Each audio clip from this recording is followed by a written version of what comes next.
বন্ধুরা, শাশুড়ি মা রান্নাঘরে তোমার দিকে অনেক অনেক স্বাগত। দেখো আজকে আমি একটা কাতলা মাছের একদম সাধারণভাবে মাছের ঝাল একটা বানাবো, সেইটাই তোমাদেরকে শেয়ার করে দিচ্ছি, তোমরা দেখতে থাকো।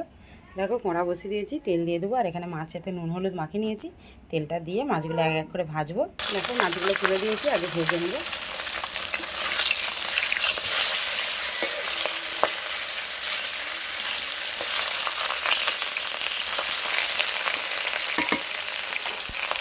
দেখো বন্ধুরা, সমস্ত মাছগুলো আমার ভাজা হয়ে গেছে, তুলে নেবো। দেখো প্রথমে টমেটো তুলে দেবো, দিয়ে টমেটোটা হালকা করে ভেজে নেবো। আমি প্রথমেই বলেছি আমি কোনো বেশি টাই করবো না, এই কদিন খুবই বিরিয়ানি হেন তেন করে খাওয়া হচ্ছে বলে একটু হালকা করেই খাবার করবো। টমেটোটা হালকা করে আগে ভেজে নিই, নুন দিয়ে দেবো, টমেটোটা গলে যাবে।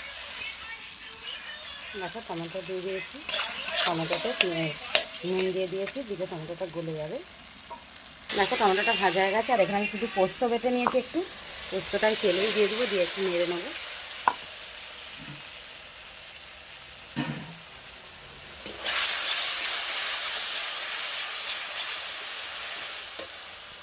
দেখো পোস্তটা একটু ভাজা ভাজা হয়ে গেছে, দিয়ে দেবো হলুদ গুঁড়ো আর লঙ্কার গুঁড়ো, আর কিচ্ছু দেবো না, এখানে কোনো মশলা আর ব্যবহার করবো না। এটা একটু নেড়ে চেড়ে দিয়ে জল ঢেলে দেবো।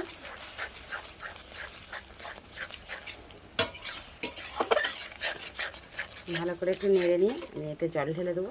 দেখো বন্ধুরা, এবার আমি জলটা দিয়ে দেবো, দিয়ে ঝোলটা ফুটে গেলে মাছগুলো তুলে দেবো। দেখো ঝোলটা ফুটে গেছে, মাছটা দিয়ে দেবো।